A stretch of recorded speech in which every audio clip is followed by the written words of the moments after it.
At the point that I had showed them the numbers, I had already been able to increase our numbers to a positive. It was like, listen, we were here, negative 12,000, and we are here now. You know, the owner has given us the ability to work this to get it to where it was. Because the owner actually talked to me a year ago and was like, I'm just shutting it down. And I looked at him, I said, give me 6 months. Give me 6 months and I will make this gym profitable. Maybe by $1, but I will do it. And I promise you it will happen. And November of last year, I made it profitable by $30. I hit what I told him I would do.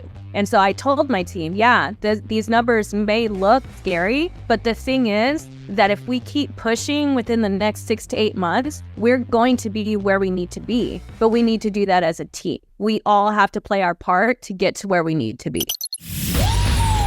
Welcome to the Fitness Empire Podcast, where we show gym owners how to dominate their competition and build a massively profitable fitness business. Dustin and Matt collectively own 12 gyms and have a combined 30 years of experience in the fitness industry. They're here to help gym owners create an empire of impact and income. Welcome everybody to another episode of the Fitness Empire Podcast. We got a special episode for you guys today. A guest is here with us, and basically we wanted to make this episode because there's so many learning lessons around turning around a gym, and that's what you're going to find on today's episode. We took a gym that was in a really tough place, culturally, financially, everything you can think of, and now it's doing very well, and we're going to go into that in a deep dive here. Our special guest is Raisa Babcock. She is the general manager of Rockwall FBBC. And essentially, you know, I was talking with this owner almost as a consultant, just giving him advice on how to just, you know, change things because I moved nearby the area and then we were friends. And so he, you know, been following me on social media and just decided like, hey, come in, talk to the team, give some pointers, you know, and that's kind of it. What we want to talk about is what we did to kind of take things to the next level. But I say we loosely because I'm going to say it's 80% Raisa, because she was there in the trenches, leading the team, talking to the clients, turning things around. And then she had a mindset shift that I'm excited to explore as well. So Raisa, welcome to the show. Are you ready to do this? I am. Good morning. So I think what's kind of cool that I want to start with is that, you know, we go right into business, but I want to start with your fitness journey and kind of your background in the military. Why did you go to the military? What made you, you know, and where did you serve? What branch? Where did you go? And then, you know, like talk about exiting and the transition and going into what they call good old civilian life, right? Yep. So I've always been a part of the military. My dad served for 20 years, retired from the Army. So it was just one of those things. Like I wanted to make him proud and I wanted to keep the tradition alive. So I joined the National Guard junior year of high school. Actually went to basic training junior year, going into my senior year, graduated basic training, came back, finished my senior year. And I was like, you know, I don't want to be National Guard. I want to go active.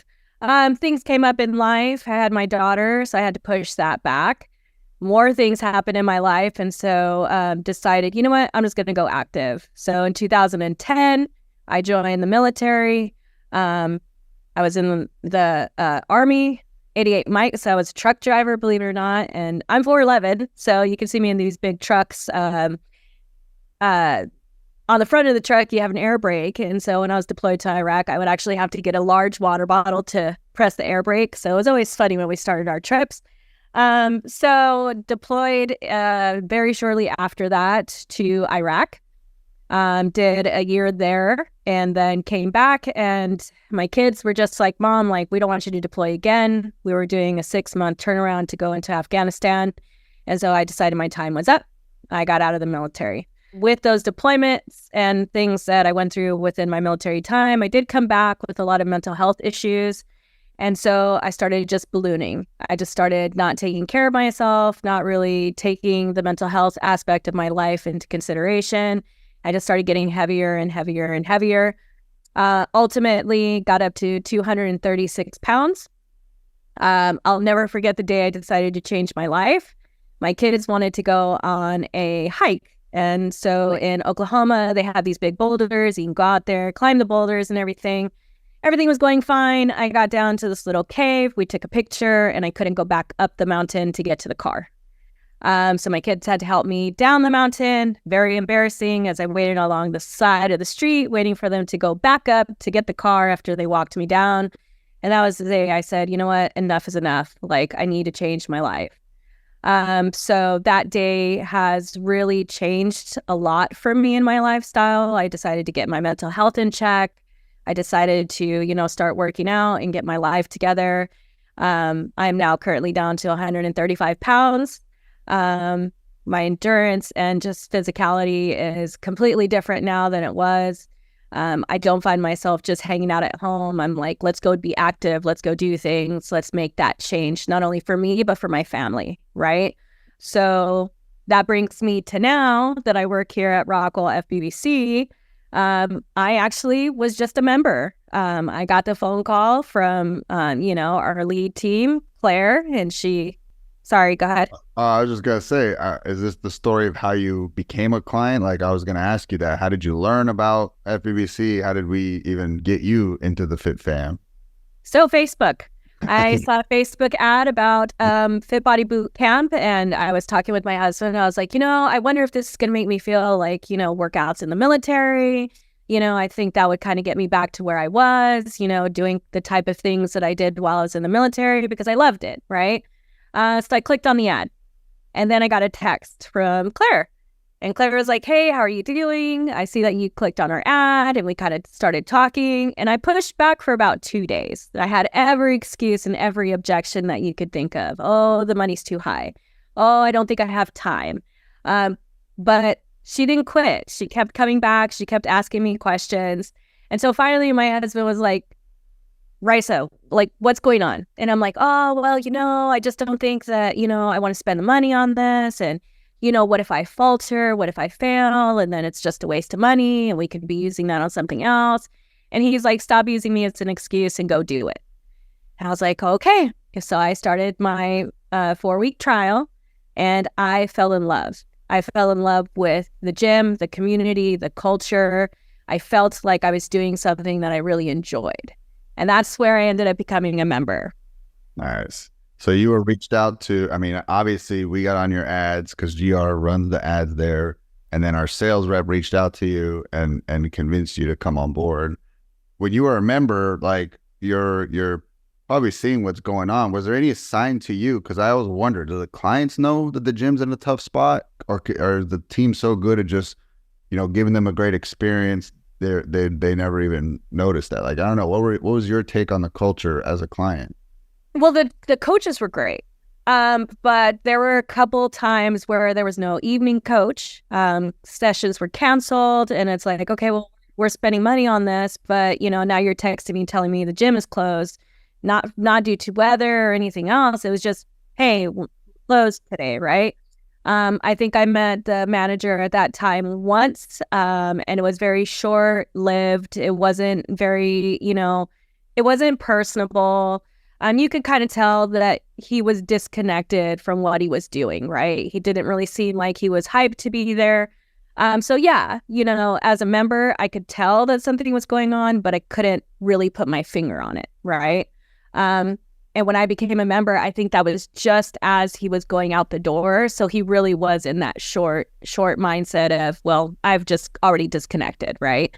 Yes. Okay. So one thing I want to emphasize for locations that feel like they're bugging people with lead follow-up, or they're following up with people, like, if she didn't follow up with you, you may have never walked through that door, and I think it's 136 pounds later, like, your life has changed, right? So like, that sales representative, the person on the other end, because a lot of owners that we talk to, when you do talk about lead follow-up, or maybe challenging people a little bit, nicely pushing people, like, we feel bad. But in reality, if we don't do those things, then people don't walk through our doors, and we can't change or save their life, because we don't want to feel uncomfortable, or we think we're making somebody feel uncomfortable, when in reality, they they clicked on the ad, they said they were interested, right? So it's our job to do whatever we can do to get them to walk through the door. And I'm sure you're thankful that she did a good job with her lead follow-up. And I think that's a big lesson for gym owners to learn. And this would be a good thing for all your sales reps, Dustin, right? Oh yeah. But like, look, this is a perfect example of not giving up and doing a great job. And on the other side of that, like, we're gonna get deeper into your story, but holy cow! Like, just imagine if the first time you gave her an excuse, she's like, tire kicker, she's not interested, she doesn't want our services. Like, what a waste of time. Bad lead. How many times people are like, oh, it's a bad lead because they don't just instantly jump in and say, let me sign up. Most people are more like your situation, right? Like, they know they need to do it, but man, walking through the doors is so uncomfortable, right? Like, talk about, obviously you talked about some of your resistance, but like, what was your biggest fears beyond the money, the schedule? Do I have time to do it? Like, what were if you were like just being super honest, what were your biggest fears about getting started and walking through the doors of that Fit Body Boot Camp? Not being able to do the workouts and having people judge me for not being able to do what the workout was. And that's where the coaches came in, right? That's where, coaching with compassion comes in. Because I have to tell you, that first 2-3 weeks, I still had every excuse in the world as to why I wasn't doing the workouts the way I should have been doing them. Oh, my knees hurt. I can't do lunges. I can't do jumps. I can't do this. Until finally, Coach Sonia looked at me and said, but how do you know? And it was just such a simple question, right? Raisa, how do you know that you can't do this? And it got me to thinking, like, well, how do I know that I can't? I haven't tried, right? I just go with what everybody's telling me. Oh, you have bad knees. You shouldn't be doing this. You shouldn't be doing that. And so I got that mental, pause that was like, you just can't do this, right? And so that just asking me that question was like, okay, so tomorrow I'm going to try it. And the next day I'm going to try it. And the day after that, I'm going to try it, right? If she would have just kept with the scenario that we had, which was, oh, okay, well, you said you can't, so I'm just going to let you be. We're getting your money. It doesn't matter either way. I never would be where I am today. So, it really makes a difference when you have that compassion for people to say, I know you're afraid, but let's try it anyways, right? Yeah. So we go back to the reason you were struggling to come in. So like, every excuse you had was a little bit of a smoke screen to who you were talking to, right? The real reasons why you weren't coming in weren't the money. It's an easy thing to say, hey, it's the money. It's the easiest thing to say the schedule or my husband or whatever it may be. But the reason why you were resisting was the internal reason. So there's 3 reasons why people don't do something. It's the vehicle reason, the internal reason, and an external reason. So if you don't talk to people, sometimes it's hard to get to the actual reason why they may not be moving forward. But the reason you weren't moving forward had nothing to do with actually what you were telling the sales rep on the phone. And I think that this is important for people anyone who does sales. Oftentimes the reasons people tell you are not the actual reasons why they're not moving forward. And a lot of people that have never been overweight, have never, they go to the gym, they can't comprehend the fact that you're like scared to death of walking in the facility, scared to death that you might not be able to do it, scared to death that people are going to look at you a certain way and you're going to be embarrassed. Like, people change by feeling good. There's often nothing good about starting a gym outside of the thought of where you're going to be, right? So that's something that I hope everyone gets some value from. But also, it's probably your superpower with people is because you are empathetic and you understand everything that they are feeling when they get started. It also gives you the give a shit factor, I have to imagine, because on the other side of that discomfort and the pain of starting, what impact it can have on life. And I've found that some of the best and most successful owners or managers and even coaches, they have a story. They know what it's like to walk in the shoes of clients, and they know what they're going through, which then equips them to better be able to help them on their journey, right? And they're convicted. The greatest salespeople on earth are convicted. They're convicted about the power of what you do, right? So like it helped change your life. You're convicted. You don't need a script. You don't need tactics. You don't need strategies. You just need the ability to talk to people and then feel that conviction on the other end, and people are going to sign up. That is a freaking superpower, but hopefully everybody gets some insight into the mindset of where clients actually are versus like what they're actually telling you. Yes. Love that.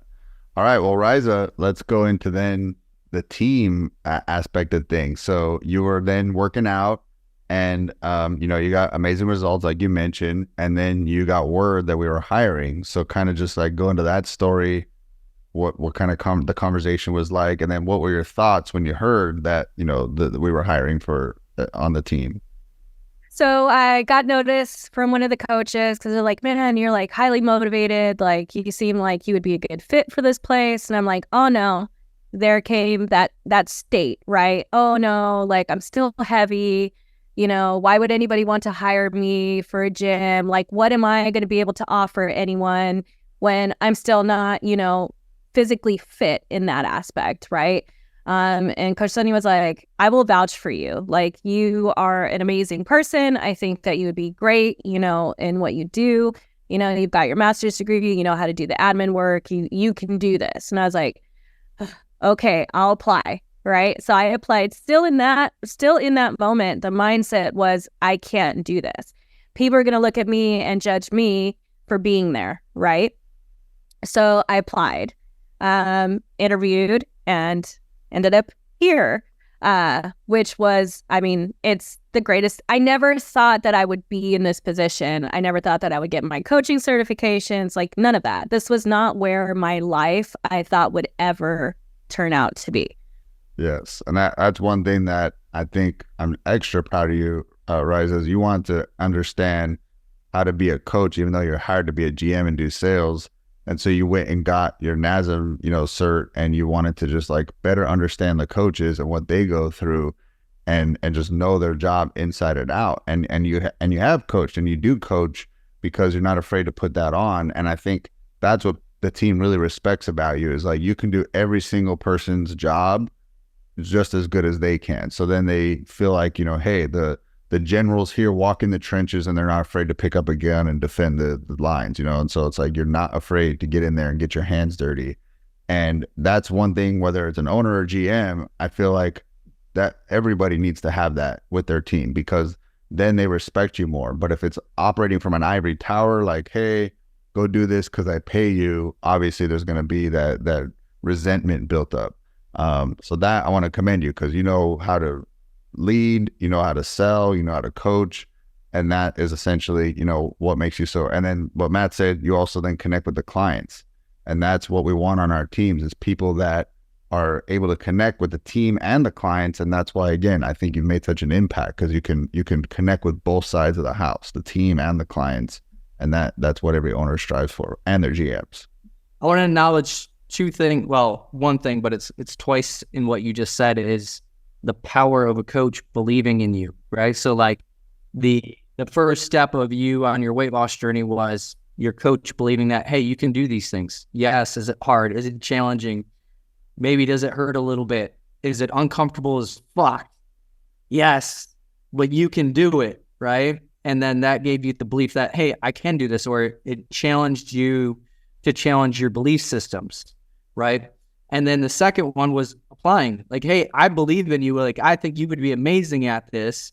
So they believed in you so much, you started to believe in yourself. And that is the ultimate thing for a coach to do. And I think some coaches don't understand the impact and the power that they have with their words and their belief that they have in other people. And we get to have the opportunity to pour that belief into others every single day. We just had a team meeting last week, and that was one of the things, is like, we take for granted the impact and the influence that we get to have on other people's lives on a daily basis. No one in the world gets to have that influence and that impact. And your story is beautiful in the sense of like the power of a coach at different stages of your journey.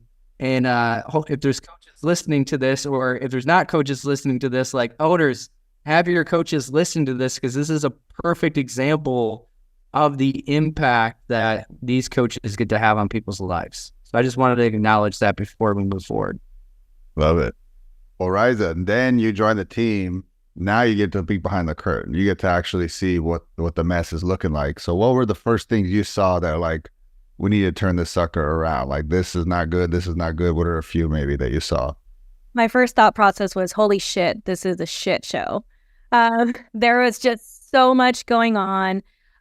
First, SOPs. There wasn't a lot of SOPs, and I am, being military background, I like paper, and I like to know exactly what's expected of me and how to run something or how to complete something for me to be able to do it the right way. So the frustrating part is there was nothing like set in stone for me to like come in and be like, okay, well, if I have a question, I could just look it up.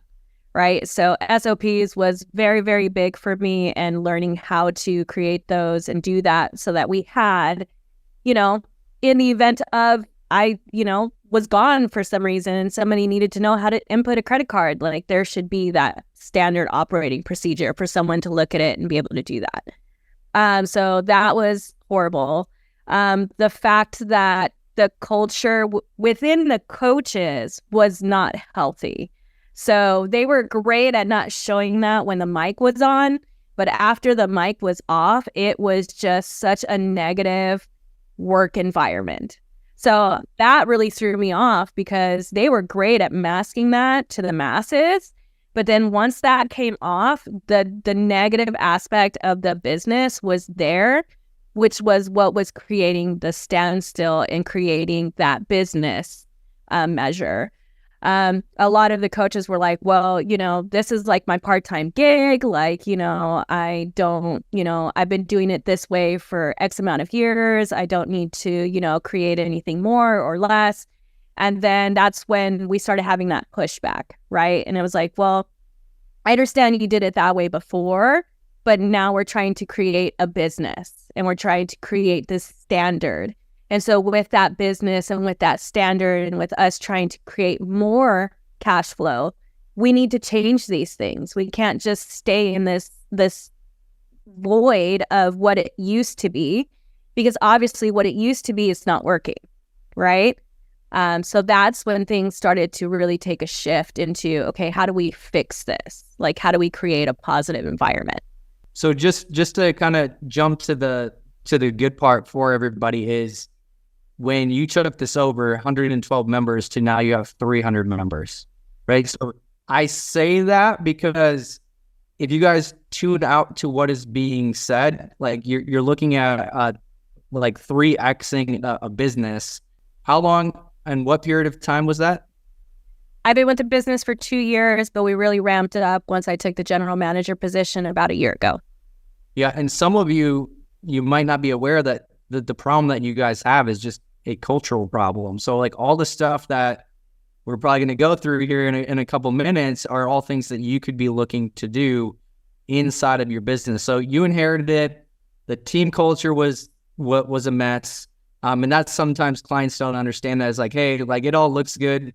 Like at least it looks good on the outside, right? Like clients can't understand the mess on the backside. So what steps? So obviously you started implementing SOPs, right? What were kind of the next steps to shifting the culture inside of the business? Did people have to go? Did you have to have a lot of hard conversations? Like, now I'd be curious to know, are there anyone that was there at 112 that are still here today at 300? Yes, we do have a lot of our members that were there at 112. Talking about coaches. Sorry, coaches. Oh, yeah. So our main coaches has been around since she was actually a member as well. So she's still around. We've had 3 or 4 coaches cycle through until we finally said, look, we're just going to keep it at our 2 coaches until we find that perfect fit, which we finally, after 2 years, have now hired 2 coaches that are the fit for our culture, because we were kind of running into that part where we're like, we need a coach, we need a coach, we need a coach. We started hiring. They were good when they first got there. And then after a month, it was just sliding down. And so it was like, listen, met with the coaches and I was like, we could hire somebody or we can wait until we find somebody that's actually the right fit for us culturally, that is willing to do the back end stuff. That's not just like, I'm here to coach, nothing else. I don't want to do anything else. And so we've waited. And so for the past year, we've been like holding strong with our 2 coaches and myself. And we were able to hire 2 coaches back. So that I think is where we finally decided, listen, we're going to have these hard conversations. I'll never forget that first hard conversation that we had. That was right after Mastermind. And it came in and I was like, hey, so we're going to make all these changes. And I started making changes without talking to the coaches. And so one weekend I went in with my husband and I said, we're going to organize, we're going to move gear, we're going to do all the things. And I thought they were going to be excited about it. And they came in and they were pissed. And I couldn't understand why. I'm like, the gym looks good. It's clean. It's organized. I did this, this, and this. So a couple days went by and I could tell that, there was issues. So one Saturday we went in and we decided we were going to try and go ahead and make our floor 5 deep on each exercise. I was there and then my coach showed up and we just went at it. We hashed it out. And it was, ultimately like, hey, you came in, you started making all these changes. Great. It looks awesome, but you didn't take into consideration where we put the gear, and you moved it all the way to the other side of the room. You didn't ask us, you just did. And I'm like, okay, I could take that. But then but on the other side to that, if I'm asking you guys to do something, the expectation is that you do it, right? So if I'm asking you, obviously there's probably somebody else that's asking me to ask you, right? So this needs to be done, and it's not if you want to, it's a requirement, right? So after that, and once the lines were actually drawn, and it was like, hey, listen, I've listened to you. I acknowledge that I probably should have done this, but listen, I didn't know the coach's side.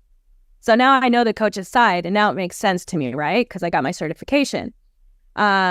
So listening to your coaches and just understanding what drives them, right, makes a big difference.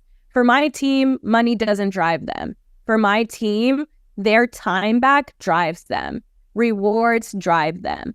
So I could say to their blue in the face, hey, I'm going to give you money, or we're going to do bonuses, or we're going to do this. And you'll be like, oh, great. But if I'm like, hey, if we get this done, we're going to go zip lining, or we're going to go learn how to do more kettlebell stuff, or we're going to send you to a training, they're going to be all about it, right? So learning the difference between each coach and what they want and what they need to keep them motivated was a tough task. But now knowing that it's completely different because I'm rewarding them in the way that they need to be rewarded.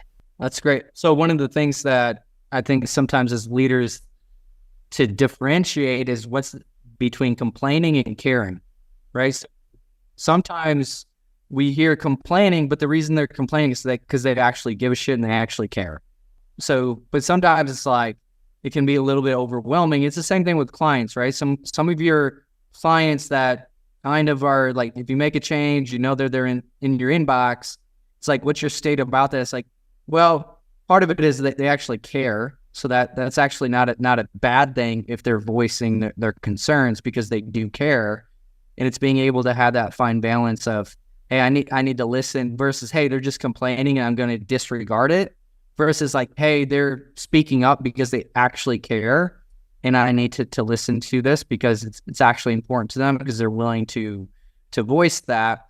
And then the big thing, like you said, is, man, like, it would be nice if every employee and every team member was the same and they were just wired like us, and we could recognize and reward and be able to influence everyone the same. But the great managers and leaders start to know how do I need to influence this person? How do I need to influence this person? And all the way to like, how do I get the most out of them? But also, how do I not turn them off in the sense of like, hey, when I do these things, I get less. I get bad states. I get bad attitudes. I get, they show up as a worse version of themselves.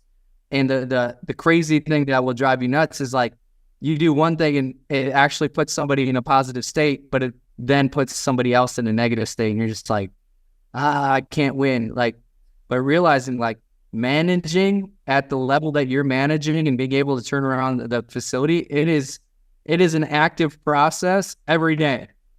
And I think owners and managers struggle because they're like, I want to put in the work once, and then everything else is just like, it's easy. It's like, hey, I watered the grass once and I don't need to water it again. It's like, no, you need to water that grass every fucking day or the grass goes. And I think that's something that a lot of owners and managers struggle with is like, it's active every day and it's relentless. It's like gravity. It's always there. It's always pulling you down, and you always got to be working your culture. And it can be days where you're just like, I didn't sign up for this, right? So, and trust me, I get to those days sometimes. I'm like, man, like I've listened to you. I've tried to bring all that together. I've tried to talk to the people that I need to talk to. I'm not going to be able to make everybody happy, but I do keep them in the know, and I do let them know, hey, this is what I'm trying to do. This is what we're trying to do. This is how we got to get there. A lot of times they didn't even know like the financial aspect of the gym. So we went a year where it was like, well, we need more equipment. We need more equipment. We need more coaches. We need more equipment. We need more coaches. And then finally one day during our team meeting, I was like, today we're just going to look at the numbers and I'm going to show you guys what we're looking at. And I went through our P&L and I'm like, look, this is where we're at. This is how much we pay you guys right now. Now let's go all the way down to our EFT and what we projected last month. Do you see the numbers? I'm like, we don't have anything extra to do those things right now, right? We don't have anything extra to get another coach. We don't have anything extra to get more equipment. So right now, what we have is what we have to do.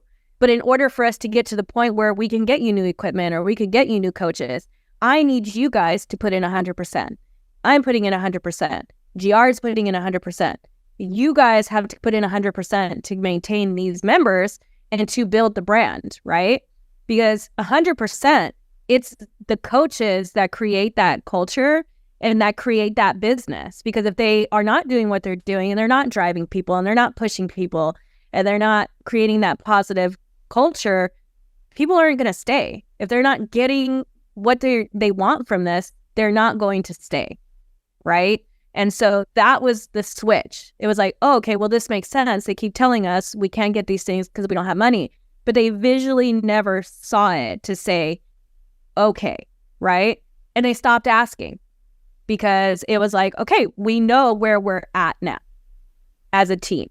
So you found it beneficial sharing the numbers with your team. Yes. How did you manage that without necessarily scaring them? Because obviously at the beginning, it probably was like, a big fear is like, hey, if I share the numbers, then team members might be like, hey, I need to go find another job, and scared them away. So how did you manage it as a motivating thing versus, hey, you should be worried and you should be scared? At the point that I had showed them the numbers, I had already been able to increase our numbers to a positive. So it was like, listen, we were here, negative 12,000, and we are here now. The owner has given us the ability to work this to get it to where it was, because the owner actually talked to me a year ago and was like, I'm just shutting it down. And I looked at him, I said, give me 6 months. Give me 6 months and I will make this gym profitable. Maybe by $1, but I will do it. And I promise you it will happen. And November of last year, I made it profitable by $30. I hit what I told him I would do, right? And so we're here today. And so I told my team, yeah, these numbers may look scary, but the thing is that if we keep pushing within the next 6 to 8 months, we're going to be where we need to be. But we need to do that as a team. We all have to play our part to get to where we need to be. That's awesome. And if you guys listen to how she talks, she says we, right? So like the we language, we're all in this together. So I would challenge you guys when you're talking, what language are you using when you're talking to your team? Is it you language? Is it me versus you language, or is it we are all in this together? So I think a big part of what she just said is like, you can be vulnerable and you can be transparent, but then on the other side of that, you got to give a message of hope, right? Like a message of, hey, like, we've done all this, we're to this point now, and this is where we can be if we continue to push and grow. So you can take a transparent message and give the team hope. I think a big mistake that people make is like when they are transparent and things are bad, they don't give the hope and the like where we're going and the picture of where we're going and where we're going to be in painting that picture. So I think that's also a very important thing to realize. I'm very curious.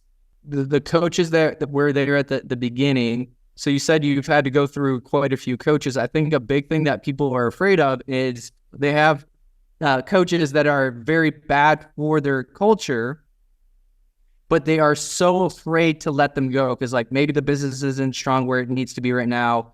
Like they're like, oh my God, like I can't afford to lose another client. So they're like, if I let this coach go, then we're going to lose clients.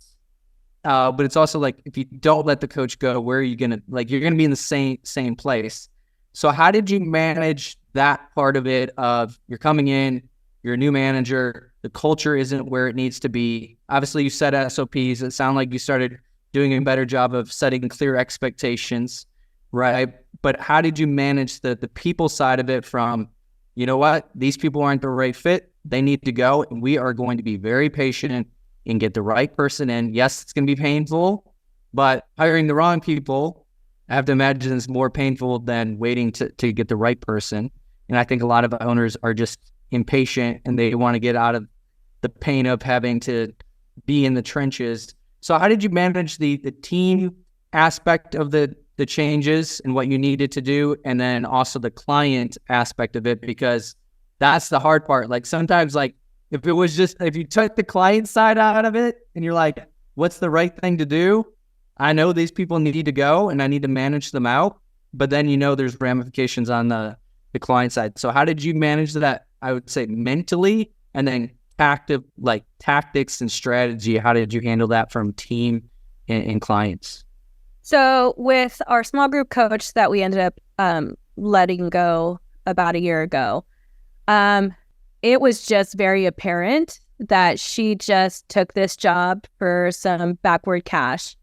And so the first step was we did have a meeting and we did, again, set expectations for her. Hey, you cannot be late. You need to be here on time. You lied to us about where you were living because we tried to stay within the radius of the gym so that we don't have issues with getting over the bridge, which is always backed up. So there was a lot of things that she was doing, and then she was never taking accountability for those things, right? And so that for me is, I don't condone that in any way, shape, or form. Listen, I can get over you making errors and issues if you're accountable for those actions. Then we can work on that, right? But if you're going to make an excuse every time I'm going to talk to you about it, that for me is just not going to cut it. So it was very scary, especially on the side of she was our small group coach. So we were going to lose a lot of money, one, because we didn't have another small group coach, and two, you know, how is that going to look? We opened this up and now we're closing it within the first 90 days. So that was a big hit that we were going to take for the gym. But when you really think about it, if she's showing up late, she's not showing for her sessions, people are noticing this. So are they going to take the chance of paying us even more money to do small group when they're noticing that we have members that are waiting around for an hour for her to show up, or she just doesn't show up, or, you know, she comes in, she's not dressed for the job, she's not, you know, doing any of those things? In the long run, either way, we're going to hurt the system. So before I have 120 members that are doing small group and now I have to fire her, as opposed to 60 members doing small group, I'm going to let her go, right? Talking to your coaches, you know, doing those one-on-ones with coaches, like, hey, how's the environment going? Like, how are you feeling about the new coach? What are you doing? That was very vital because there were things that I wasn't seeing when I wasn't in the gym that the coaches were seeing and feeling, right? And if I have somebody on the team that's creating that negative culture for the coaches that are fucking badass, doing their jobs, making a good environment, there every day, willing to take on her sessions when she's not there, then what do I need her for? Right? She's just creating a snowball effect to create that negative experience for everyone. So, we did have fallout. We had 4 members that were like, hey, I don't agree with this because that coach turned around and talked negatively about the gym after she was let go. And I looked at him and I said, hey, this isn't a discussion that we're going to have. This is something that happened within the gym. This is between the coaches and the company. All I can say is that we're trying to create a positive culture here, and she just didn't fit our culture. And that was it. If you wanted to leave, you could leave. But at the end of the day, if that's what you're going to base your membership with us, as opposed to all the years that you've been here and all the months that you've been here and have been treated with respect and had a community, then I'm okay with letting you go. I'll take that hit. So what happened? Like, what happened besides, okay, you lost 4 members.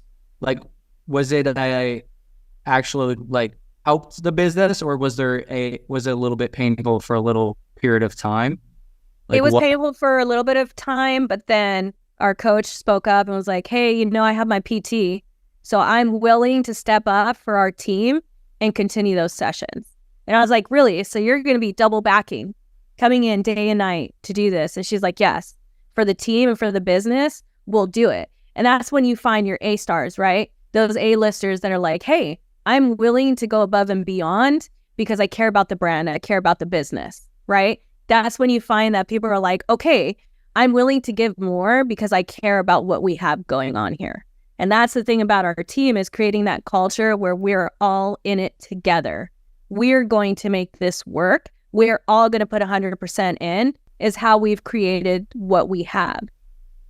So that's awesome. It sounds like too, you kind of included them with the decision of what was going to happen. So they kind of had buy-in into what was going on. And that's a great learning lesson for owners and managers, is what you see when you're in the facility is not what happens when you're not in the facility. I always say, if whatever you see out of somebody, that is their 100%, it's more like a 70 to 80% when you're not in the building. So a lot of managers and owners, and I'd always have this conversation with some of our managers at our location, I don't understand why team members say this about so-and-so. When I'm there, they're fucking awesome. I was like, that's because you're there. But in reality, who they are, it is how they show up for their team members.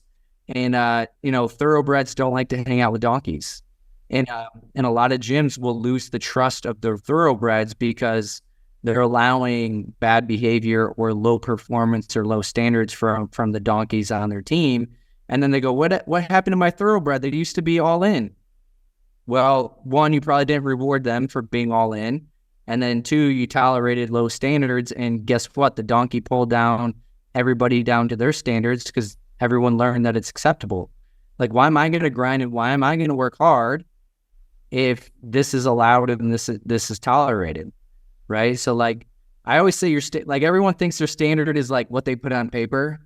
And I was like, no, your standard is whatever is the lowest that you allow.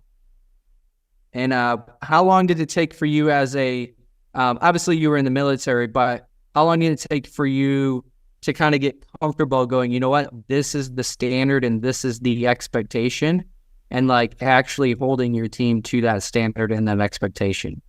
It took about a year. I was in that stage where I was being mentored. And so, believe it or not, my brother is a co-managing partner for Crunch Fitness. So he's been in the industry for a lot longer than I have. And so there was a lot of mentoring calls hey, I don't know what to do. Tell me what I should do. The scenario is just this, this, and this. And I just don't know how to approach it. And he's like, the one thing that he told me, and I think Dustin told me as well, is I get very emotional and I get very connected to a situation. And in business, you can't be emotional and connected. It's cut and dry, right? This is a business. This is what we're upholding. This is what we're going to do. You either do what we're asking or you don't do what you're asking, and there's consequences, right? So the disconnect, that was for me the hardest part of being like, hey, this isn't personal. Like, I don't have to be friends with my coaches. I do have to take into consideration what they need and what they want and respect them, but I don't need to be their friend.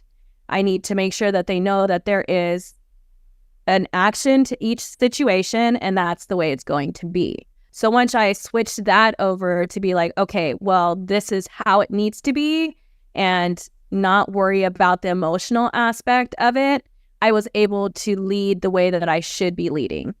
I'd create that relationship with my coaches that's like, hey, you know, I love hanging out, you know, while we're here and laughing and making it a positive place. But when shit hits the fan, this is the expectation and this is what I'm going to say that you need to do, right? And so they all know, like, there's time to be fun and happy. And then there's a time where, like, shit needs to get done. So let's get it done, right? So that was a big change for me. So it took about a year. Do you have like a transition type thing that you do? It's like, okay, we've had fun now. Let's actually be serious. Yes. Some things that I tell my managers that I struggle with, like, being clear. It's just like, hey, I'm putting on X hat now, right? It's almost like gives them permission to be who they need to be. It also lets the team know, like, hey, like, fun's over. Let's actually talk about, you know, getting some results inside of our business.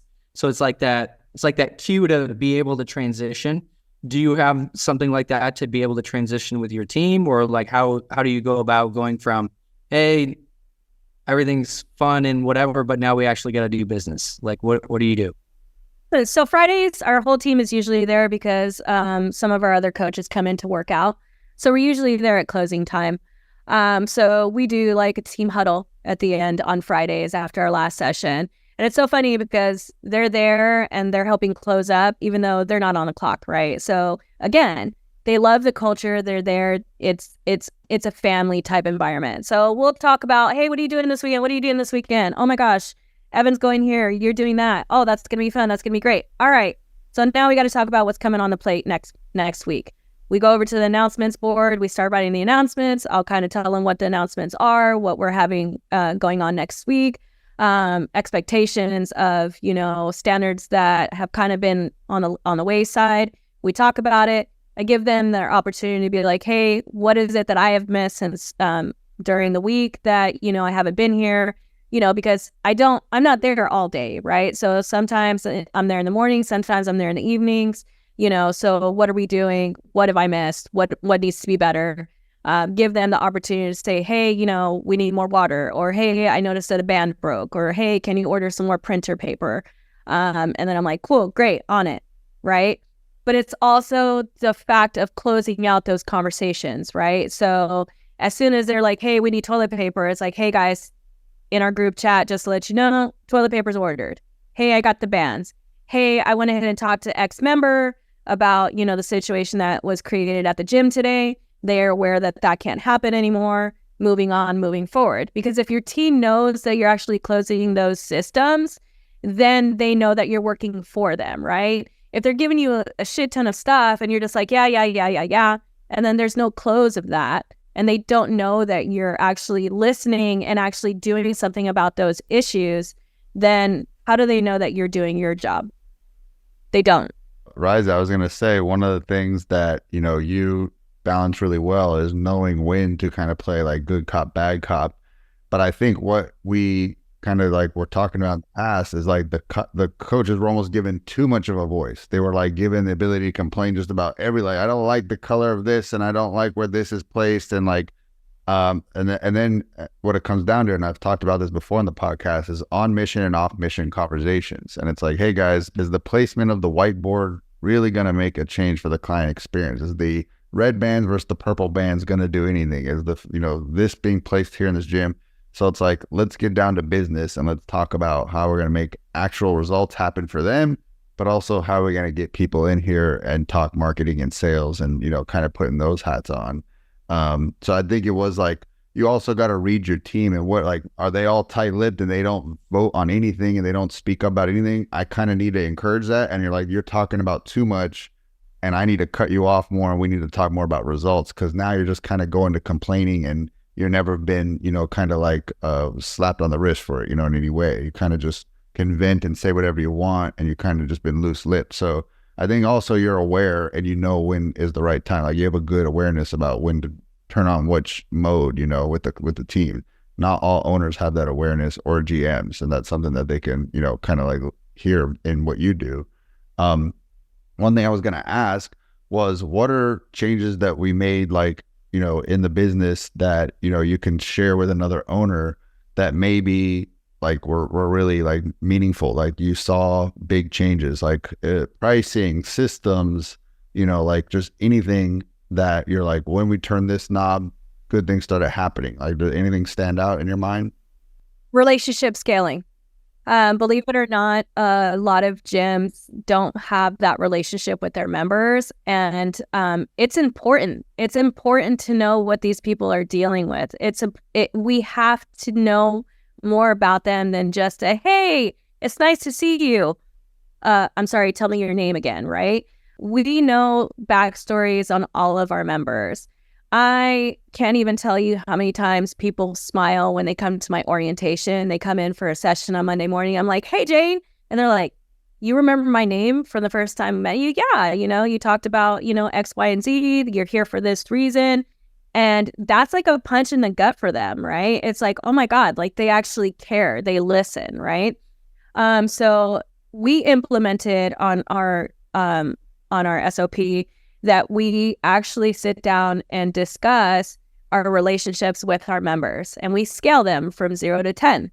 So when we're looking at our information during our team meetings, we'll go through that as a team, and I'll be like, hey, who deals with, Jim? Oh, Jim comes in the evenings. Okay, Angela, so he's your guy. Do you have a relationship with him? How are you scaling him on your relationships? Oh, I think kind of a 3. He's kind of here, but not really.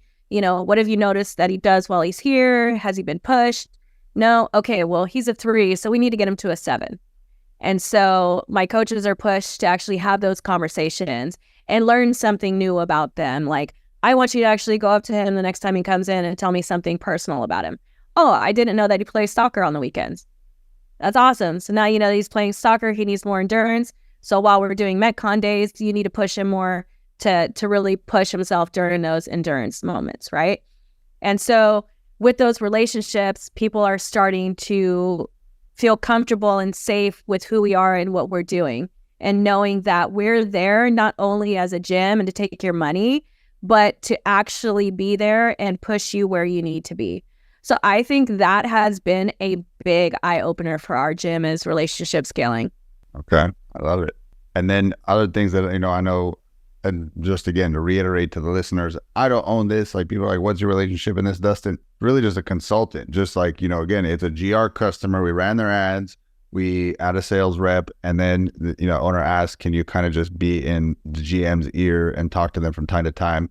Just for context, again, I don't want to share who it is, but they just have another business that's much bigger. This is a business within their portfolio, and I live nearby, and I didn't mind helping out another location for a brand I believe in, and, a friend that, I've known a while. So essentially, one of the things that I know also is that we needed a price raise, that they were like underpriced for their market. And we did a price raise both on their trial programs, on their challenges, and on their memberships. And that helped grow the revenue. And then the big thing that, you came in and I know made a big change on was conversions. Like, pretty much there was no really dialed in sales process. It was kind of like hope and pray.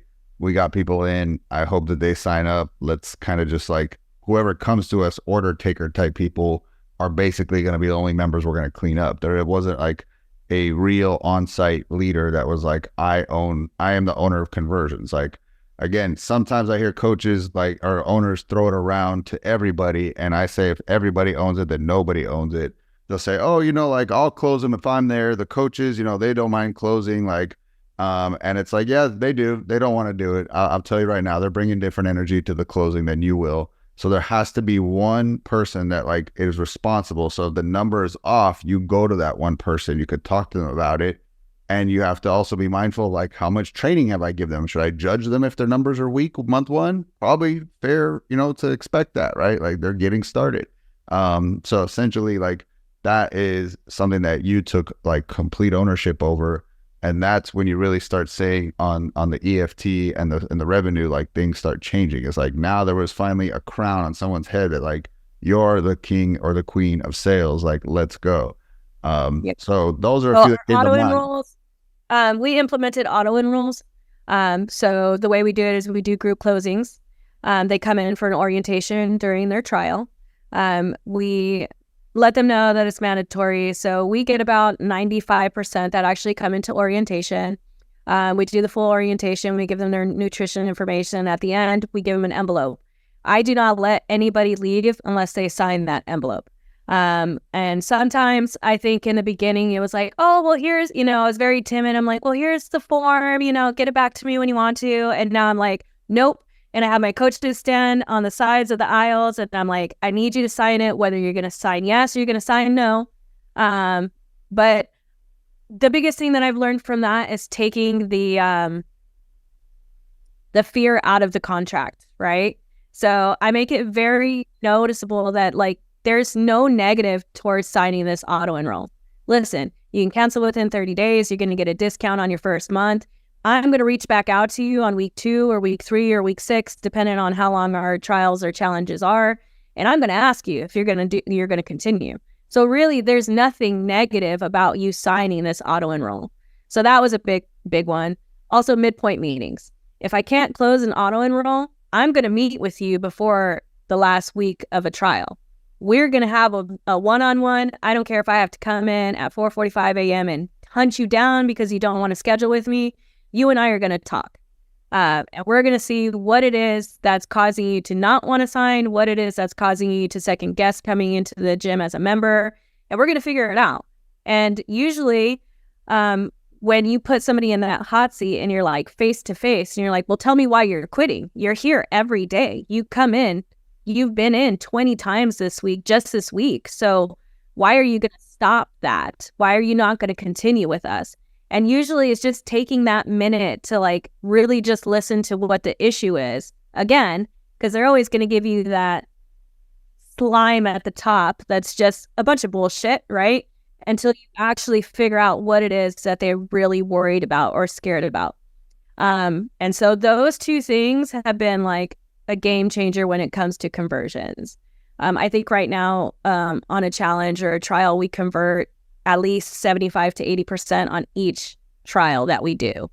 So gym owners wanted to take a quick moment to tell you all about IBC. All right. It stands for Implementation Bootcamp, and it is where learning and doing get merged into one live experience. All right. It's happening in Orlando, Florida on July 26th and 27th with myself and Matt Wilbur. And basically what we're going to do is we're going to go through the 5 domains of the client journey, and we're going to help you to capture and document SOPs and systems within those 5 areas. All right. So the 5 areas are marketing, lead nurture, sales, fulfillment, and then retention and ascension. We're going to help you leave with at least 3 systems documented in each category so that you now have a system documented that you can teach to others and have a repeatable and predictable process in place. So if that sounds like something you want to do, come out to IBC and we'll see you there. If you want to sign up, just go ahead and click the link in the show notes. See you at IBC, guys. And I know we were talking like on the pre-call, but basically just financially, so you guys know, this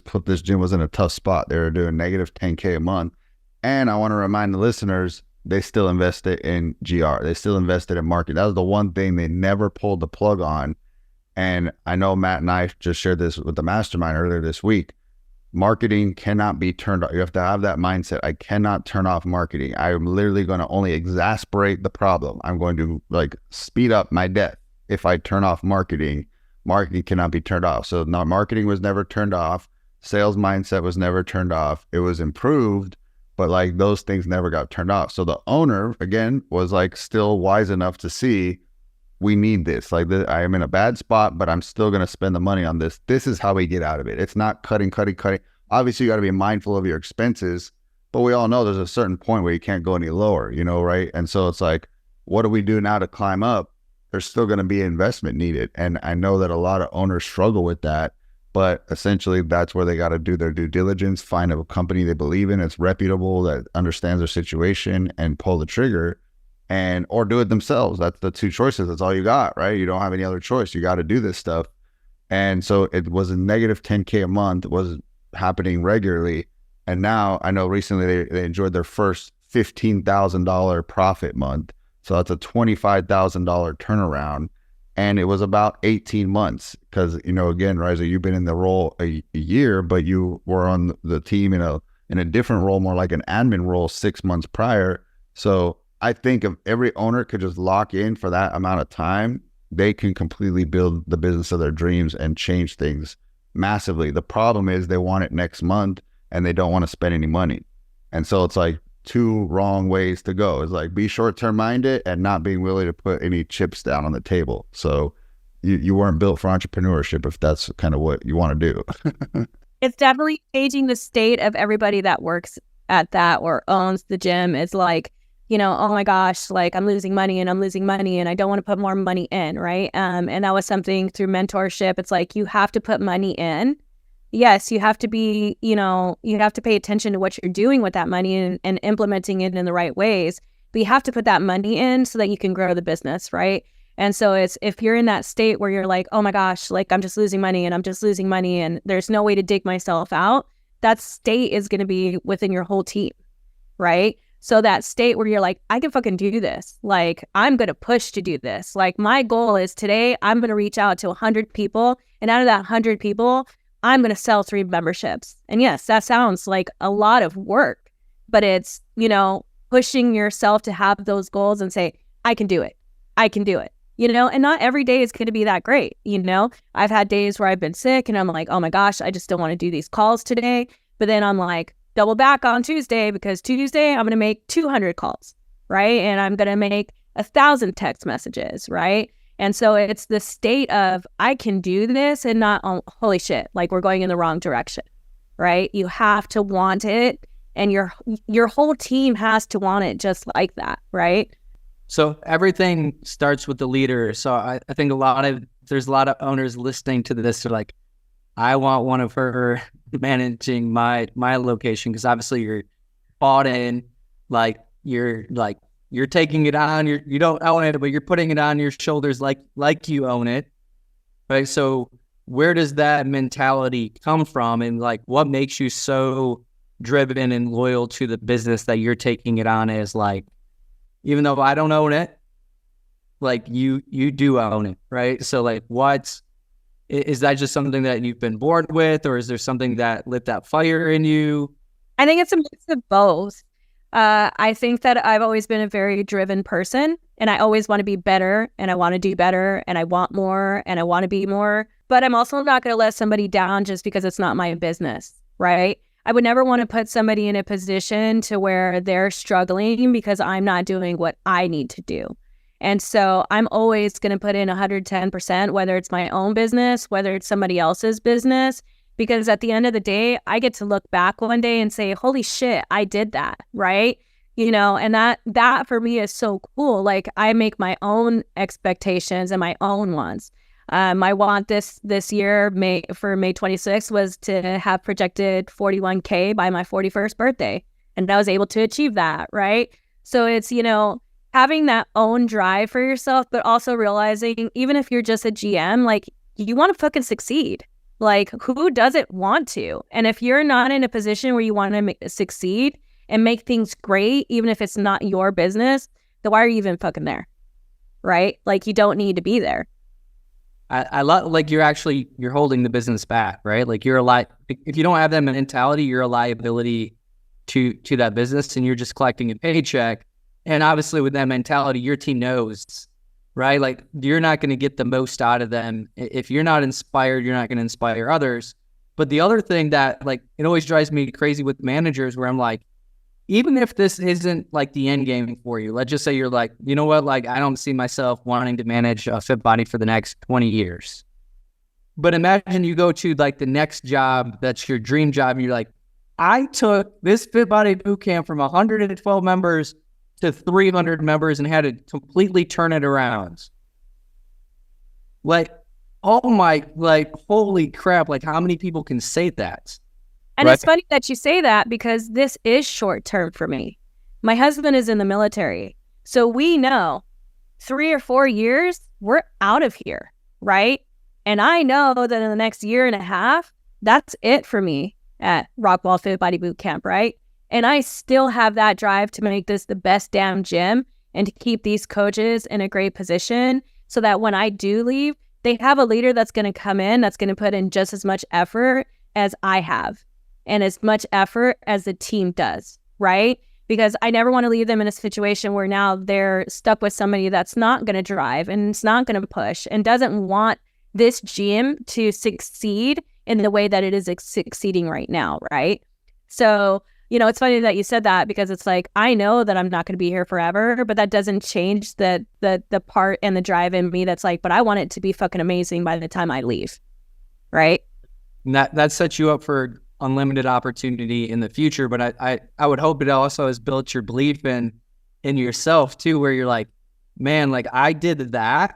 I feel like I could do anything. Like you can put me in any situation and I feel like if I put in the right effort and I have the right mindset and the right attitude, like I can accomplish anything. Versus like if you took it over, like there's no SOP, there's no process. The team culture sucks. Like, and you come in with a negative attitude, you use that as an excuse why it didn't succeed, right? But now I got to imagine the next thing you go into, you're like, I'm a fucking badass. I can do this. And I always say too is like take pride in whatever you're doing. Right? Like take pride in like no one's ever going to say I didn't work hard. No one's ever going to say I didn't do X, Y, and Z. And so many people like, and it frustrates me. They wait until X happens, right? Like maybe you're like, you know what? I'll put in 60 hours when you pay me for 60 hours, or I'll take an ownership mentality when you give me ownership, or I'll have X, Y, and Z, and then I'll do X. And it's ass backwards. Like all great things happen when you're willing to do it without the reward. And then the reward comes. And sometimes the reward may not come right away, which people struggle with.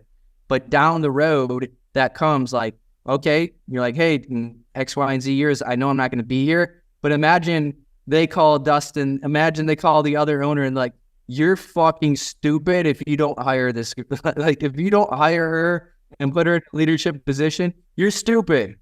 Right? Like it just sets up so many doors in the future, even coaches in the facility. I'm like, hey, maybe you don't want to be a coach forever, but I promise you, your next opportunity is walking through that door, and how you show up every day is going to dictate if an opportunity comes. Because if you show up every day and you're game day ready every day and you're always in a good mood and a great attitude, someone's going to want to pull you and take you when they have an opportunity. And that's just the fact of life. And I think that's just really awesome, and something that if every coach could embrace that, if every manager could embrace that, like every business would be so successful. And a lot of people wait for the owner. You don't need to wait for the owner. Take ownership and go, right? Like obviously you don't always have the authority for every decision. You can't go, hey, I want to go spend 10 grand without permission, right? But you can go and hunt down people at 4:45 in the morning without the owner telling you to go hunt somebody down at 4:45 in the morning, because it's the right thing to do to grow the business. And your job is to serve the business and serve the team. And I told my team this last week. I'll tell you what, right now, like 2 states, like if everything's about you and what you can get, you will always be miserable. But if you wake up every day and go, hey, how can I serve and how can I help people? You'll be happy. And it's funny that you say serve, right? Because when I first started, I was hourly. And I sat down and I was like, look, this just isn't going to work. Like, I need to put in more time for this. Like, and if I'm putting in more time, I'm just cutting more out of the budget that the gym is making, the profit, right? So, I sat down and I was like, hey, I think I need to go salary. And these are the reasons why. Like, I'm here and I'm there and I'm doing this and I'm making calls and setting appointments. So I need to be able to be on the clock whenever I need to be on the clock. I was like, now, in order to do that, this is what I propose. And I actually went down in dollar just to get that salary so that I could actually do more for the business, right? Because in the end, it's the long game, right? At some point, you're going to get to the point where you're going to be noticed And it's going to be like, hey, now we're at the position where we can do more for you, right? But what I've noticed now is people are like short term. I just had this conversation with my kids, like, hey, why can't you get that $8 hour server job? Well, that's not going to make me enough money. Well, isn't that better than $0? Like, you guys your expectation is you're going to make $25 an hour right now when you don't have anything that should be getting $25 an hour, right? So you have to start somewhere. And then as you prove to people and you're there longer and you're doing more, then you get more money, you get more income, you get more respect, you get more shout outs, you get all those things, right? But everything is like, I want it now. I don't want to put in the work for it. I just want to be given that. And in order to have that, you have to serve, right? You have to show that you're worth that benefit. And then too, the other thing that I think a lot of people miss is you're getting paid to develop skills. Mm-hmm. Right? Like, how much is it worth for your new belief systems that you have in yourself, in your ability? You got paid, whatever you got paid to develop your skills in your belief systems that then are going to carry you on into the next thing. It's like, what is that worth? What, like, we don't value like skill development anymore. We don't value like learning like I feel like people are used to, and maybe it's just my personality, but it's just like when I worked at Home Depot, I made $8.50 an hour, and I got to learn about customer service. I got to learn like people skills and how to act and how to provide good customer service, how to not provide good customer service. And I also got to interact with a lot of shitty people, people that shop there and people that were employed there. Like, I learned how to behave and not behave. I could see what my future would look like if I didn't keep growing and learning. So like, I got $8.50 to learn. And like, one of the number one thing, their core values was customers first. And that was one of our first core values, was customers first, because I learned it from Home Depot. And it was one of the reasons why we were so successful, is because I learned that making $8.50 an hour when I was going to college. Yeah. So it's that mentorship, right? I mean, I've gotten so much that will help me, whether I stay in the gym industry or I go into something different, just from listening to your guys' podcasts, from going to the mastermind, from having one-on-ones and saying, hey, what am I doing wrong? Like, how do I fix this? How do I do this? Hey, even coming up with ideas, because there's times where I'm like, hey, we should probably do this. Like, what do you think about this? Or, hey, I know you told me to do this, but this is the reason why I don't want to do that. Walk me through it, right?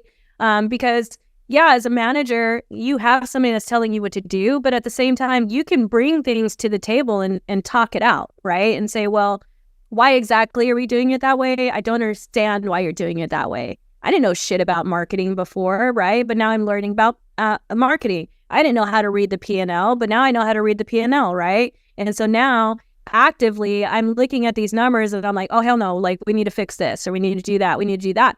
But I was so blind to it before that now it's like, I've learned those things. So, if I do get a job 2 years from now and I'm like, hey, I can do, I can read all of the P&Ls and know what's going on with these numbers and that number and this and that, I could fucking be a director somewhere, in 2 years. So it's like, if people would just understand that, take all of that information, retain it, ask the questions, and take that stuff, because it's going to help you in the long run, right? And it's really going to help your business like tremendously to listen to these podcasts and to just listen to general knowledge, reading books. I'm always picking Dustin's brain, like, hey, what new book are you reading, right? Because it's important to read those books so that you can take advice and copy and paste what you feel your personal growth is, right? Because not everybody's going to be the same, but it's important to kind of build your brand. We're building other people's brands, but you got to build your brand and who you are. Well, with that, a growth mindset, but you're seeking out the growth, and a lot of the best team members that I've ever had are people that are doing the extra learning on their own, not because somebody made them, not because they're getting paid to do it, because they actually want to improve. They actually want to get better. And I think that's a massive separator between the highest performers that I've ever been around, is they seek growth. Where the lower performers, or the people that kind of stagnate and kind of feel like they're stuck in life, are the people that they'll grow if there's a reward or they're forced to grow. And that's like, and that sucks as a leader too, is like when you have to force people to want to grow, like that's not a fun place to ever be in. Yeah. Raisa, I was going to ask, you talk to a lot of gym owners. I mean, you're pretty integrated in our community. What are 2 or 3 common mistakes you see them make that hold the like they are their own enemy? They hold themselves back from reaching the next level in the business, because I think you have a gym owner mindset. Like you can see it just as good as any other. What would you say those top 2 or 3 mistakes are? Making excuses for their coaches and their employees. Oh, well, they're like that because stop making excuses. If they're not fitting your brand and your culture and not living the core values and the mission statement of your business, cut them out before they take everyone else with them. 2, making excuses for what you're charging. That was a big one for me when I first started. I was like, oh my God, this is just too expensive. Nobody's going to want to buy, like yada, yada, yada, yada. And then you get to a point where you're like, no, like my coaches and my business is worth what we're charging. And if you don't see the benefit of what you're purchasing, then that's okay. We'll let you walk away. But I need to know that we are worth what we're charging. And 3 would be not doing quick lead calls. So the way it works for me is, yes, I have GR that does those lead calls, but if I'm in my FPT and I see that somebody is in there waiting for a reply, I will reply, right? We're not letting them go hours and days without a conversation. I'm connected. It doesn't matter if you're a trial. It doesn't matter if you're a membership.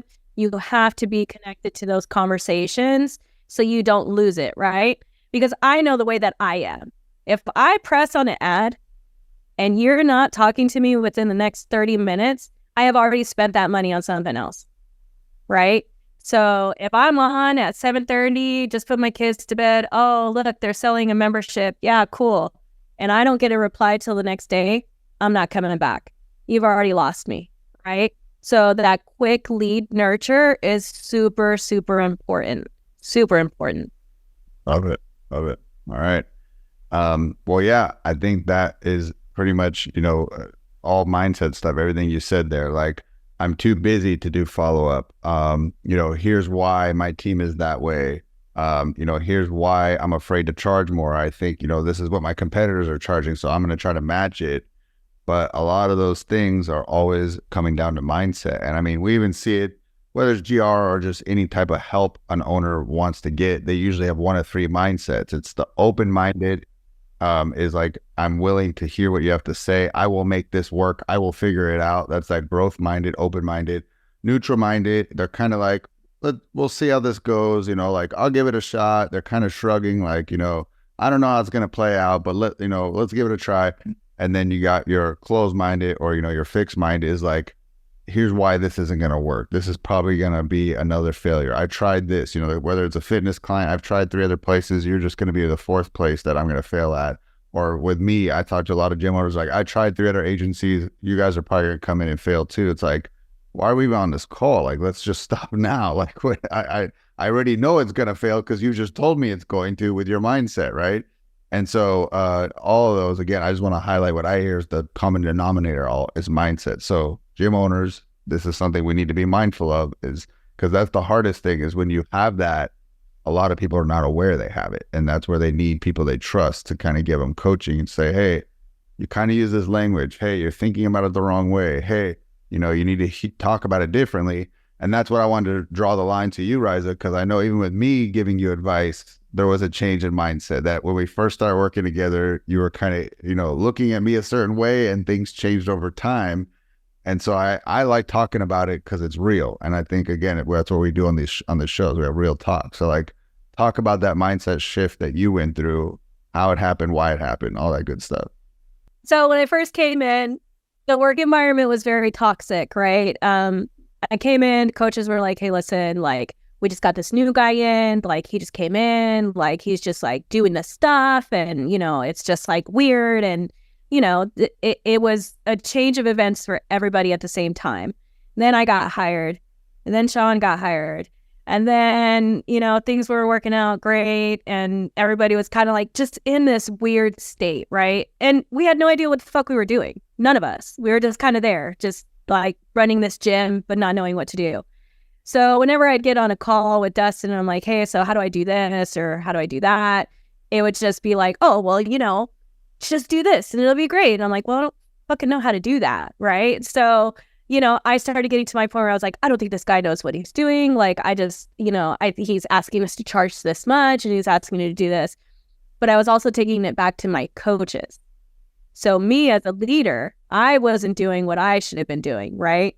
I had to learn that, whatever is happening above does not need to go below, because then that creates a rift between your team, right?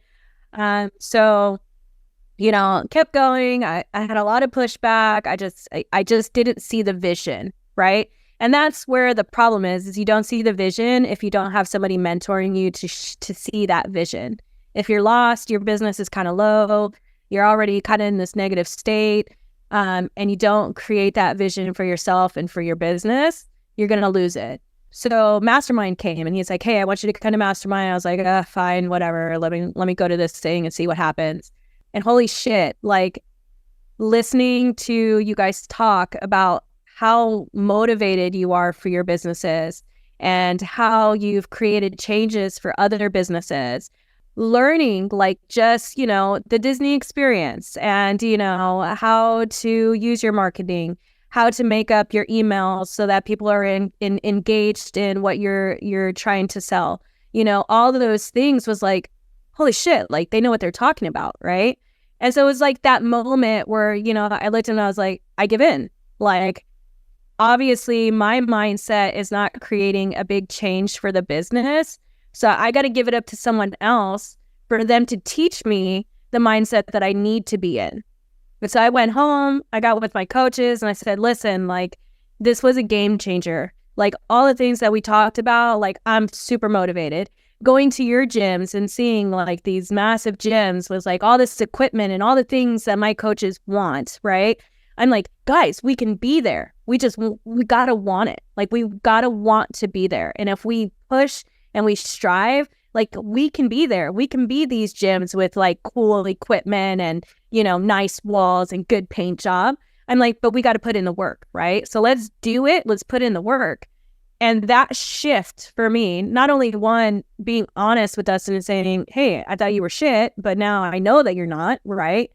And taking that negative out and saying, okay, there's no more of that, right? Like I need to go in, I need to listen, I need to implement, I need to tell my team that it's unacceptable for us to be negative in that aspect and like make shit happen. And that was the game changer for us. Yeah. And I think what it came down to in the beginning was expectation, because I told the owner I could consult the team, but by no means can I be there. I have a business to run. GR's my baby. That's where I spend my time. I got a family. And I think that's what the team was expecting. Like, oh, if he's consulting us, that means he'll be here. And like, I probably could have did a better job explaining that, because I think that's where a lot of the ill will and negative feelings is like, okay, they're here to lead, so that means they'll be here to lead. And that often shows up in people working in a brick and mortar business. They value in-person relationships. Nobody on my online company, GR, we got people in New York, North Carolina, expect me to show up to their house and lead them there because they came in that relationship saying this is an online business. We talk online. Brick and mortar people expect brick and mortar relationship. They want that face-to-face. They value that. And so that's where, again, there was the big rift. But again, you also allowed yourself to be led. Everyone likes to be the leader. Listen to what I say, guys. I know the way, follow my lead. But then do they also allow themselves to be humble and to be led? And there is resistance and walls up. And sometimes that is what doesn't allow people to get the mentorship and the next success level that they could get if they allow themselves to be led. So that's, again, big compliment to you, Raisa, to having that self-awareness and having that switch flipped, because then you were more receptive to the same stuff I was saying before.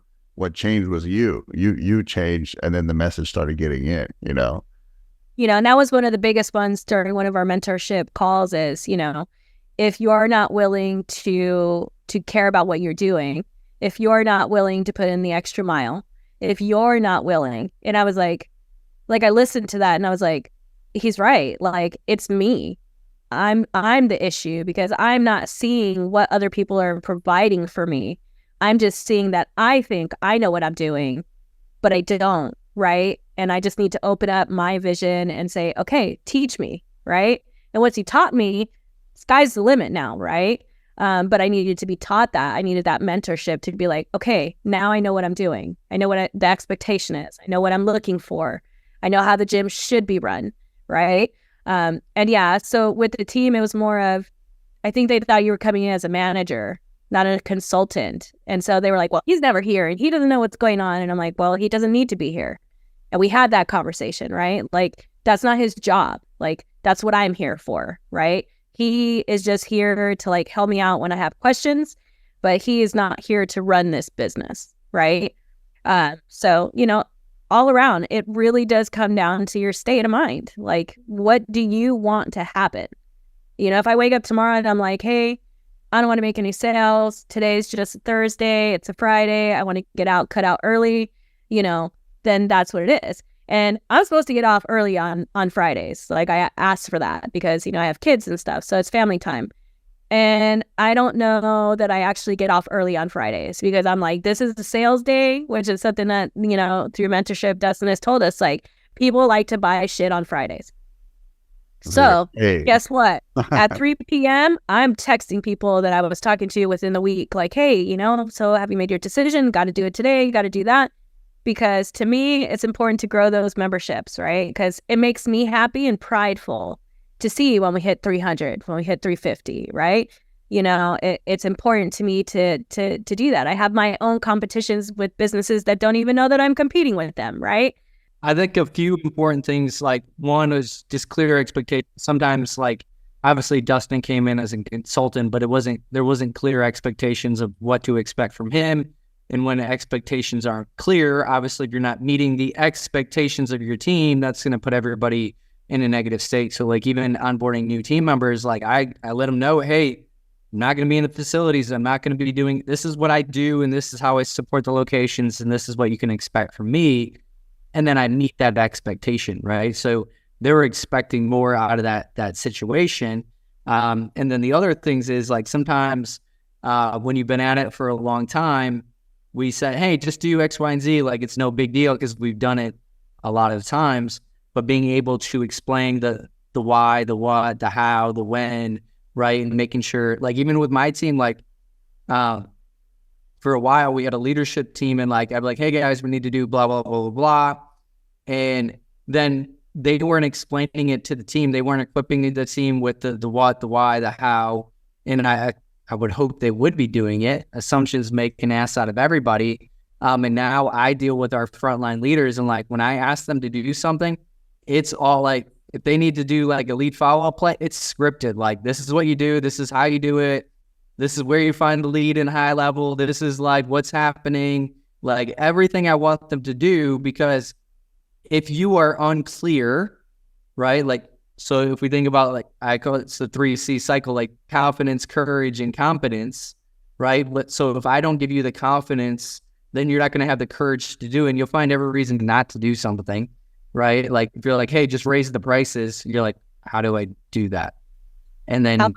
Like, yeah, like it's very vague, and that doesn't help your team. And a lot of people struggle with their managers because they're very vague with their managers, or they're very vague with their team, and then they get frustrated because they don't take action. But it's because they don't have the foundation of what they need to actually take action. So sometimes, like with my coaching clients too, I'm like, you gave them vague instructions, and then you're frustrated because they didn't do it, or they didn't do it the way that you wanted them to do it. But there's no way for them to understand what you wanted them to do. But it's also on the manager or the receiver's end to be able to say, hey, you want me to raise the price? I don't know what to do. I need your help, right? I need more information. Yeah, you have to ask questions as a manager. You can't just say, hey, Raisa, today we're gonna start a new challenge. Okay, sounds good. Well, as a manager, if I don't have the answers that I need to ask. All right, well, we're doing a new challenge. What's the name of the challenge? What's the pricing for the challenge? Where do I find the scripts? Like, you didn't send me anything. Because a lot of times, especially for business owners, you guys get busy, right? And you're talking to a massive shit ton of people, right? So you're only human. There's going to be times where things slip through the cracks. But if a manager is going to use the excuse of, oh, well, you didn't give me the prior tools to get this done, and they just drop it by the wayside, well, then what good are you to the business as well, right? There's been times where I have to go back and be like, hey, can you like reiterate this to me? Like, I'm not exactly understanding like exactly how this is going to work. And sometimes I feel, stupid in my own sense. Like, I know he explained this, but I just don't, it's not registering, right? And I got to go back and be like, hey, like, explain this to me again. And he's like, cool, let me explain it in a different way. Okay, well, that makes sense. Mind blown. Now I know what I'm supposed to be doing, right? So again, it's that self-motivation to be like, well, I don't understand, and not just letting it go until somebody's like, hey, like, did you do this, right? I'm definitely not that person. Like, if you ask me to do something today, it's going to get done within like the next hour, because I know that you're asking for that and it's important to do it, right? Many people don't work that way. I know there's different personalities, but I am that person. If you ask me now, I'm going to get it done now. So if I don't know what I'm doing, of course, it's up to me to ask those questions, because if you come back and you're like, hey, so why didn't we change the offers? And I'm like, oh, well, you didn't really give me the info. I'm writing your ass up. Like, you're a manager. Like, you could have prefaced that with, hey, cool, but I need that information. Oh, cool. Sorry, my bad. I didn't send it to you, right? So it's both ways. You got to own the outcome, right? So like, you're owning the outcome and you don't have the information that you need. It's on you to say, hey, I need more information, and not just wait and point the finger at something else. And I see that all the time in business. Like, that's why I'm kind of hammering on that, because I feel like that's a massive dysfunction in a lot of companies, is people are just waiting and not owning, right? Like, it's like, hey, not my problem. If it's on me to execute, I need to ask the questions so that I have the information. But a lot of people don't ask the questions because they're afraid of looking stupid. But a good analogy of this is like, if you teach an exercise at boot camp and a client doesn't get it, like, you might have to explain it a different way, and they still might not get it, and you might have to explain it a different way again, and that's okay. Like, sometimes you don't just get to explain it once and everybody understands, but everyone's got to say, hey, I don't be comfortable and create an environment that's like, hey guys, if you don't understand something, I need you speaking out. What I don't want is you pretend like you understand, and then later you don't do what you're supposed to do, or you half-ass it, or it's not the right thing. And that happens so often because we don't create an environment that people feel like they can say, hey, I don't get it, I don't understand. Or even just saying, I wasn't paying attention, can you tell me again? Right? Everyone's trying to protect their egos, and then it ends up creating more dysfunction and more problems. And I'm very, like, my brother is always surprised when I get around like smarter people, or like I'm learning something new. He's like, dude, I've never heard you ask like this many questions before. It's because I'm like, dude, I want to know, I want to understand.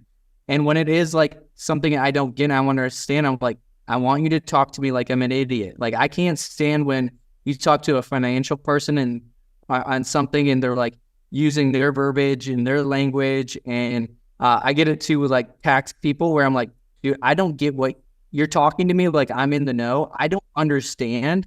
Like, I need you to really re-explain this to me, because I need to understand and I need to comprehend this. And so whenever somebody starts talking like lingo and jargon, I'm like, I'm not a smart person. I need you to say it in a different way. Dumb it down. Like, I don't know anything. Talk to me like I'm a big dummy and I don't know anything. And like, then I learn it, right? Versus I'm going to pretend like I'm really smart and I understand, and I leave and I go, I don't understand anything that anyone said. Yeah, right? That's my brother. He's super smart, especially with numbers and, just the business in general. And so like one time I texted him, I was like, hey, like, let's talk about P&Ls. And he's like, oh, cool. And he's like, well, the EBITDA and this. And I'm like, I don't know what the hell you're talking about right now. So like, I need you to use like regular words so that then I'll know what an EBITDA is, right? But right now, I don't understand what you're saying to me, So it's like, my brother always told me, you should always have 5 friends that make more money than you, and that are smarter than you, or that have a different business. So then that way you can always learn something new from them to drive you and push you to be better than what you are, right? So I try to live that and try to find those people. So then that way I can ask those questions. I mean, I think sometimes I look at my husband and I'm like, I swear Dustin's probably just like, oh my God, like there's always a text message from her, but I'm like asking questions, right? Like I'm pumped and I'm psyched and I want to know new stuff and do new things, right? So it's good to learn and to grow that way. And then ultimately it's because you give a shit and you care, right? So that's the most important thing. I want to emphasize one more thing that you said I think is so important is things changed at the gym a lot when you kind of accepted mentorship and you go, okay, like I'm going to go all in what they say. And I think that's important and I've done this with mentorship too, where it's like, I'm going to do what they say. And then if I want to, because I want to like verify it works, right? So if I tinker with it and I change it and I manipulate it, and then if it doesn't work, a lot of people do that where they half-assed it or they only take components of it and then they say, see, it didn't work. It's almost like they didn't want it to work, which Dustin was kind of getting to, versus like, hey, I'm going to go 100%. I'm going to execute it the way they say to execute it. And then if you want to iterate after that, that is the way to take mentorship. That is the way to take whatever, maybe even with the marketing, like, you know, Dustin stuff, like if you're going to do the marketing, run the play. Don't go, well, I'm going to kind of do the marketing, but then I'm going to do my own thing on the back end with it. Then it's just not going to work and you're wasting your time. So going into it with like, hey, I'm going to execute 100%. There's a few people in the mastermind. Dustin was like, what did you do? Because they had such success. They're like, we did exactly what you told us to do. It's like, oh, well, that's good. I'm glad that worked. And when I was helping run FitBody, we would have people do like an auto enroll or whatever it may be. And some people are like, oh, it didn't work or blah, blah, blah, blah. And you go into it like they changed fucking everything. And you're like, yeah, I know why it didn't work, because you took out the components that actually make it work because you thought you were smarter than what we're telling you. And then there are people like, hey, I got 100% sign up. And they're like, what did you do? I followed the script verbatim. So sometimes you got to like humble yourself and just go, I'm going to pretend like I'm dumb. I don't know anything. I'm going to execute this 100%. And the reason why you're asking for mentorship or you're hiring a vendor is for their expertise and their knowledge.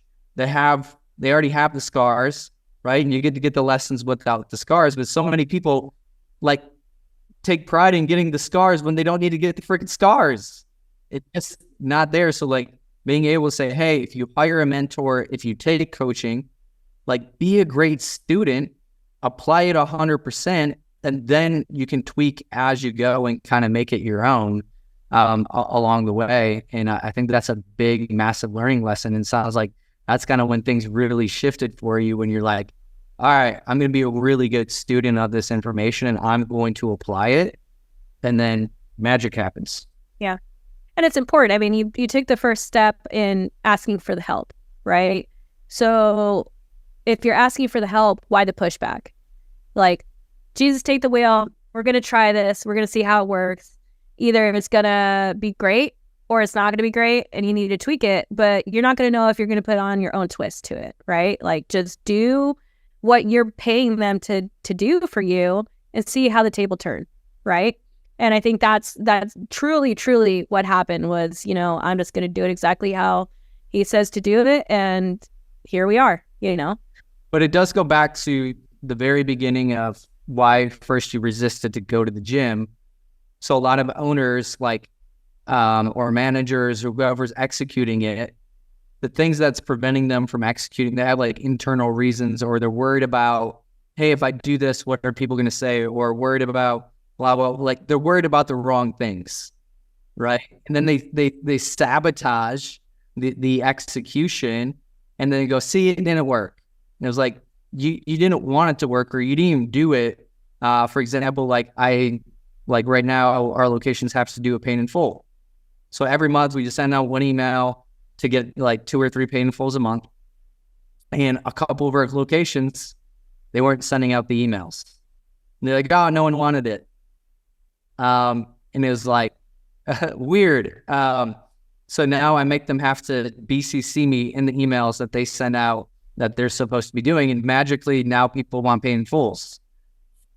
So it was just like, sometimes too, people aren't doing what they're supposed to do, and you can go, hey, 3 locations got the paid in full number and you guys didn't. And then you ask them, hey, did you blah, blah, blah. And they might lie to you. Yeah. To your face. You always want to trust your team, right? Like you want to know that when you're not there, everything's getting done, right?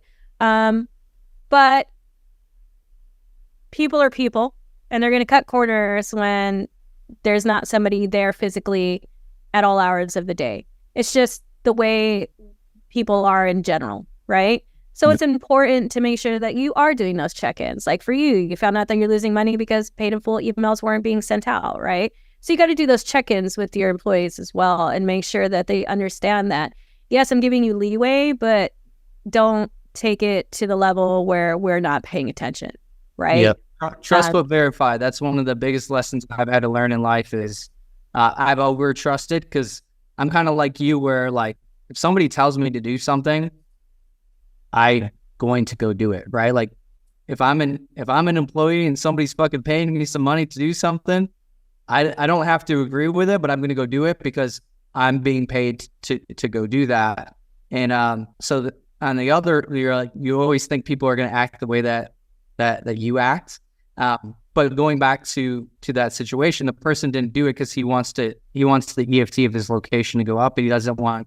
So he thinks he's doing right by the business because he wants to protect his EFT.